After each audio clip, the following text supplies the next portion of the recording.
साईं चंद, शादी मुबारक हो। मुझे समझ नहीं आती बाबा, शादी हुई है तुम्हारी, न ढोल बजा न शहनाई बजी, न मेहमान न कदरदान, न बच्चलपुर के लोगों को पता चला। निकाह भी किया है या छोरी को भगा कर जा रहे हो? चंद, बाहर नहीं निकलना, ये तुझे मार डालेंगे, मुझे डर लग रहा है। ससी कादिर की बातें सुनकर चिल्लाना शुरू हो गई। तू अपने सर पर घूंघट कर, जब तक मैं जिंदा हूँ ये तुझे हाथ भी नहीं लगा सकते, और अपनी इज्जत की हिफाजत करना मैं जानता हूँ। चंद उसे दिलासा देते हुए बोला। ड्राइवर वहां पहुंचते ही गाड़ी से निकलकर कादिर से बातें कर रहा था। बाकी के लोगों ने उनको घेर रखा था। चंद साहब, बाहर तशरीफ ले आओ। साईं बच्चल तो अपने शिकार को कब्र की दीवारें खोलकर भी बाहर निकाल लेता है, तुम तो अभी जिंदा और जमीन के ऊपर हो। कादिर बदस्तूर उसका मजाक उड़ाए जा रहा था। तुम यहीं रुको, बाहर मत आना। चंद, मुझे डर लग रहा है, इन जालमों ने नूरी के शोहर को भी ऐसे मार दिया था। बाहर मत जाओ, ससी उसे रोकते हुए बोली। डरो मत, किस्मत ने जिस तरह हमें मिलाया है इसका मतलब है कि हम एक दूसरे के लिए बने हैं, वरना उस दिन कुएं पर मैं ताखीर से भी आ सकता था, तुम पानी भरकर पहले भी जा सकती थी। मुझे गलत रास्ता तेरी कोई और सहेली भी तो बता सकती थी। नहीं ना, सब कुछ एक साथ हुआ और होता गया। अब हम यहाँ साथ हैं। अगर हमारा साथ बस इतना छोटा सा होता तो ये इत्तेफाक हमारे साथ ना होते, किस्मत हमारे साथ इतना बड़ा मजाक ना करती। हम लंबी जिंदगियों के मुसाफिर हैं, मंजिल भी एक है। ये जो चंद एक मुश्किलात हमारी खुशियों के दिन में आ गई हैं, हम इन्हें गुजार लेंगे। तुम यहीं बैठो, बाहर मत निकलना। चंद सुकून के साथ ससी को ऐसे प्यार से समझा रहा था जैसे वहां कुछ हो ही नहीं रहा था। फिर वो गाड़ी का दरवाजा खोलकर बाहर निकल गया और दरवाजा बंद करके आगे खड़ा हो गया। बड़े बदकिस्मत हो साईं, शादी की पहली रात अपनी हसरतें दिल में लेकर मर जाओगे। कादिर, कौन मरने वाला है कौन जीने वाला है ये राज सिर्फ अल्लाह की जात जानती है। तू मेरे रास्ते से हट जा और हमें जाने दे, वरना जो सबसे पहले सर कटेगा वो तेरा होगा। बकवास बंद कर। कादिर चंद की बात सुनकर गुस्से से चिल्लाया और साथ खड़े लोगों की तरफ इशारा किया। पकड़ लो इसे और छोरी को उठा लो कार से। साईं इंतजार करते होंगे, वैसे भी उन्होंने छोरी का बहुत इंतजार किया है। कादिर की बात सुनकर उसके साथ खड़े लोग चंद पर टूट पड़े। चंद उनसे गुत्थम गुत्था हो गया। कादिर ने गाड़ी का दरवाजा खोलकर ससी को कलाई से पकड़ा और खींचता हुआ बाहर निकाला। वो चिल्लाते हुए हाथ छुड़ाने की नाकाम कोशिश कर रही थी। चंद ने जब कादिर को ससी को पकड़ते देखा तो अपने साथ गुत्थम गुत्था लोगों को जोर का धक्का दिया और कादिर को जा पकड़ा, मगर पीछे से किसी ने जोर का डंडा सर पर मारा और वो लड़खड़ा कर गिर पड़ा। आंखों के आगे अंधेरा छा गया और उसको गिरता देखकर चीखती चिल्लाती ससी और कहके लगाता कादिर उसी अंधेरे में गुम हो गए। उठा लो इसे, इसकी जिंदगी का फैसला साईं बच्चल करेगा, और चलो हवेली। कादिर ने हुक्म दिया तो वो लोग चंद को उठाकर हवेली चल पड़े। कादिर गिरती पड़ती रोती ससी को खींचता हुआ जा रहा था। हवेली में साईं बच्चल थानेदार के साथ मौजूद था, जो चंद को देखकर समझा कि शायद उसे भी कादिर ने कत्ल कर दिया है। वो खड़े होकर मोटी तोंद पर पैंट चढ़ाने की नाकाम कोशिश करता हुआ बोला, साईं, बहुत मुश्किल हो जाएगी। पहले पीरल, फिर मस्जिद इमाम, और अब ये छोरा। तूफान आ जाएगा, इंक्वायरी बैठ जाएगी, वो अखबार वाले आ जाएंगे, अब की बार तो संभालना मुश्किल हो जाएगा। साईं, इतना गुस्सा? वक्त बदल गया है, हर हाथ में मोबाइल आ चुका है, समझते क्यों नहीं? मेरे हाथ तो खड़े हैं, मैं कैसे एक के बाद एक लाश को दबाऊं जमीन में? वर्दी के साथ साथ मेरी तो चमड़ी भी उतर जाएगी। अरे थानेदार, ये जिंदा है, अभी मरा नहीं, मगर कुछ पल का मेहमान है, मर जाएगा। कादिर बोला, साईं इसको रोको, वो दोनों कत्ल किसी न किसी तरह मैं दबा दूंगा, मगर ये नहीं। थानेदार ने जवाब दिया। साईं बच्चल गहरी सांस लेते हुए किसी सोच में पड़ गया। साईं, सोच लो, ये छोरा बड़ा गर्म मिजाज का है, जिंदा रहा तो ससी यहाँ नहीं रहेगी और ना ये खामोश रहेगा। वैसे भी ये जबलपुर का है। साईं दिलावर इसे शहर किसी अदालत वगैरह लेकर चला गया तो साईं बड़ी मुश्किल हो जानी है। कादिर साईं बच्चल को सोचते देखकर बोला। उसे डर था कि अगर चंद को जिंदा छोड़ दिया तो होश में आकर सबसे पहले उसे ही ठिकाने लगाएगा। साईं, मसला इस छोरी का है ना? थानेदार ससी की तरफ इशारा करके बोला। हाँ, यही ससी है जिसके बारे में बात हो रही थी। बच्चल ने जवाब दिया। ये छोरी, तेरे को मालूम है ये कौन है? चाहे तो दुनिया खरीद ले, मगर इसका दिल तेरे पर आ गया रे, तेरा निकाह हो गया, अच्छा हो गया रे। चल तू ऐसा कर, हवेली रह साईं के पास, जब साईं का जी भर जाएगा तो ये तुझे जबलपुर उस छोरे के पास सही सलामत छोड़ आएगा।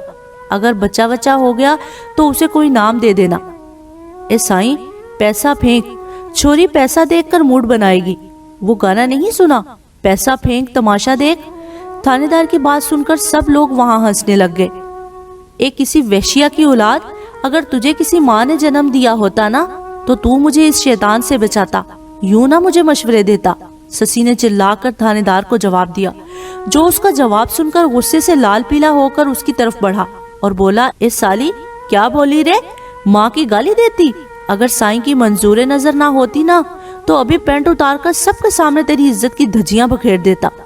फिर वो घूमा और साईं बच्चल से बोला, साईं एक रात को ये छोरी मुझे दे दो, इसके होश ठिकाने करके कल वापस भेज दूंगा।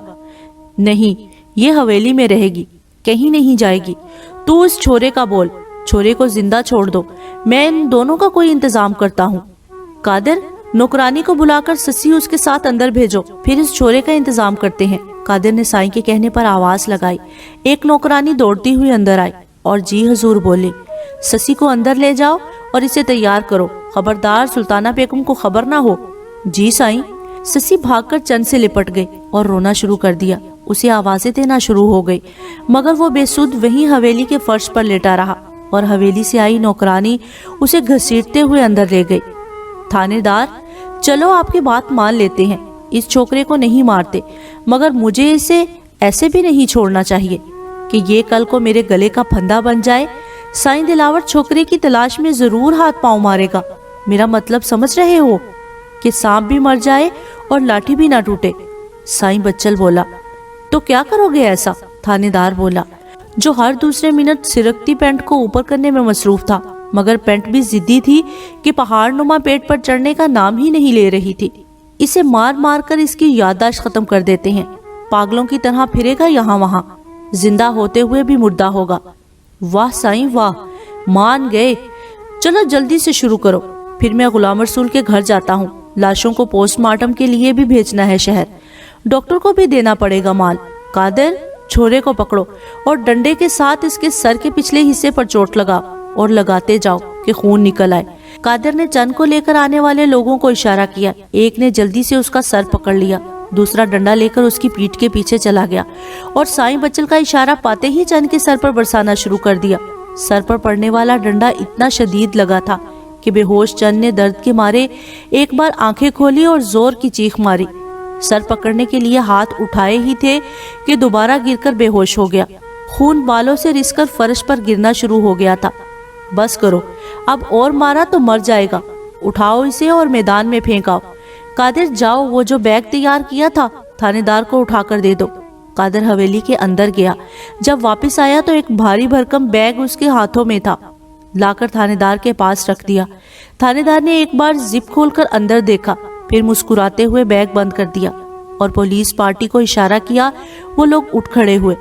उनका रुख गुलाम रसूल के घर की तरफ था, मगर उन्होंने वहां जाकर क्या करना था वो अच्छी तरह जानते थे। और कालिया, जिसने मालवी के गले में बंधी हुई रस्सी थाम रखी थी, पत्थर से बेजान सा होकर नीचे गिर गया। पंडित, जिसकी पूरी तवज्जो नादर की तरफ थी, चौंक कर कालिया की तरफ मुड़ा, मगर वहां असलम को मुस्कुराता देखकर समझ गया कि कालिया असलम की तरफ से चलाई गई गोली का शिकार हो चुका है। साथ ही उसने चिल्लाते हुए अपने कारिंदों को हुक्म दिया, मार डालो सबको। थोड़ी देर पहले तक समंदर की लहरों के हल्के से शोर से गूंज रहा पूरा इलाका अब गोलियों की तड़तड़ाहट से गूंज रहा था। असलम मालवी को लेकर वहां से गायब हो चुका था, जबकि नादिर पंडित के लोगों को आगे बढ़ने से रोक रहा था और जो उसके निशाने पर आता उसे ढेर कर देता। पंडित के लोग आहिस्ता आहिस्ता कम हो रहे थे। जिसे उसने महसूस किया उसका दस्ते रास्त कालिया भी मर चुका था, तो उसने वहां से भागने में ही आफियत जानी और वहां से थोड़ी दूर खड़ी गाड़ी की तरफ दौड़ लगा दी।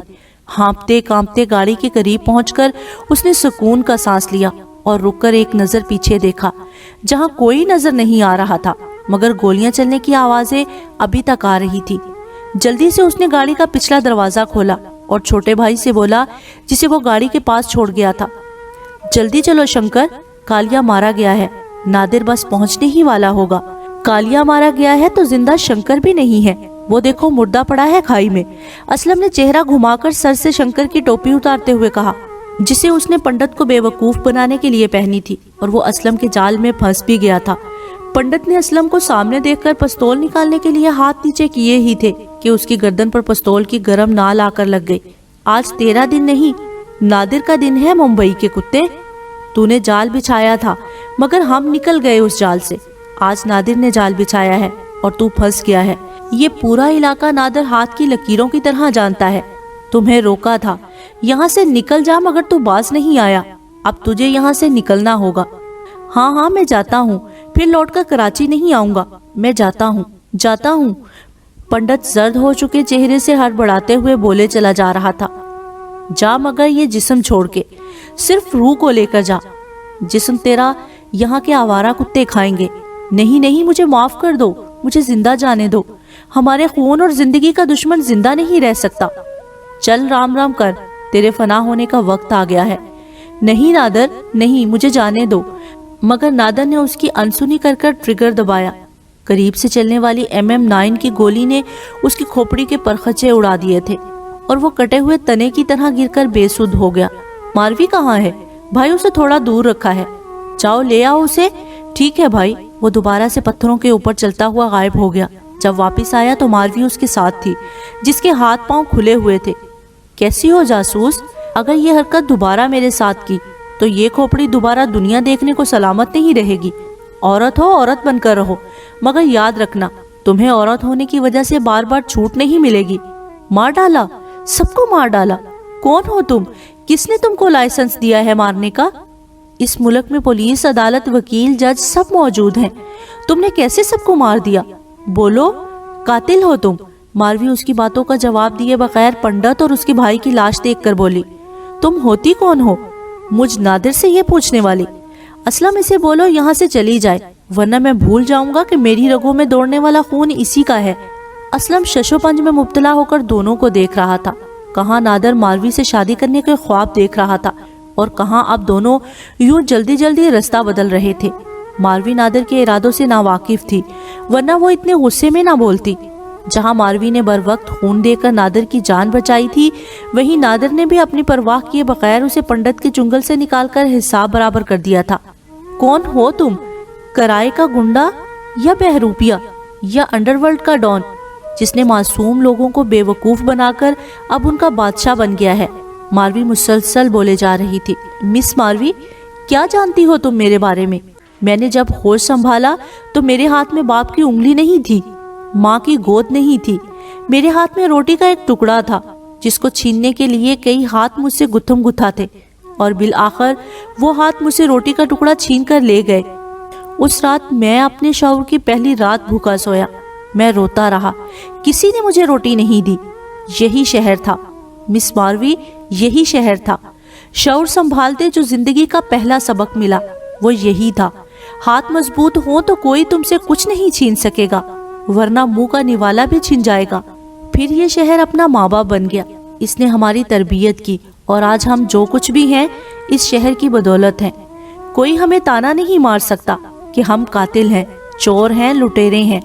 जाओ कहीं से एक बंदा ढूंढ लाओ जो कहे कि नादिर ने उसको लूटा है। नादिर, तुम अपनी महरूमियों का बदला यूं लोगों को मारकर नहीं ले सकते। छोड़ दो ये काम और मेहनत करो, शरीफों वाली जिंदगी जियो जैसे सब लोग जी रहे हैं।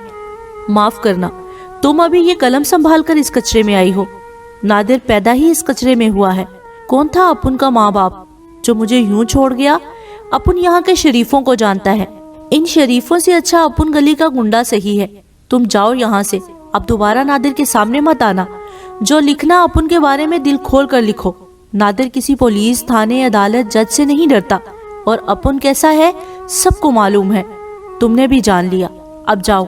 नादिर ने जेब से डिब्बी निकालकर सिगरेट निकाला और लाइटर निकालकर सुलगाने लग गया। असलम, जाओ इसे इसके घर छोड़ाओ, बाद में मुझे आकर ले जाना। मगर भाई, आपकी हालत ऐसी है कि मैं आपको अकेला नहीं छोड़ सकता। साथ चलते हैं, वैसे भी अंधेरा हो रहा है। गोलियों की आवाज सुनकर किसी ने पुलिस को इत्तला कर दी होगी।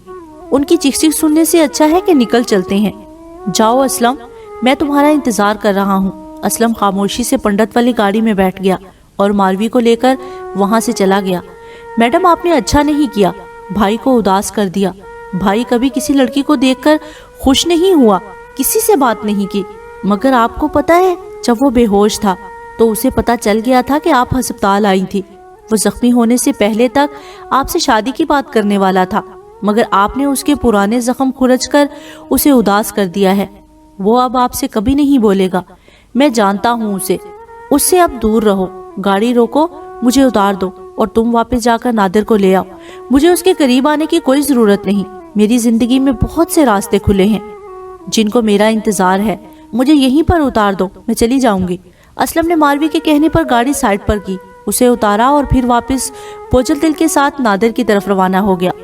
سائیں دلاور ابھی ابھی اپنی حویلی پہنچا ہی تھا کہ چند کی والدہ اور والد روٹتے پیٹتے وہاں پہنچ گئے اور اسے چند اور سسی کی گمشدگی کے بارے میں بتایا۔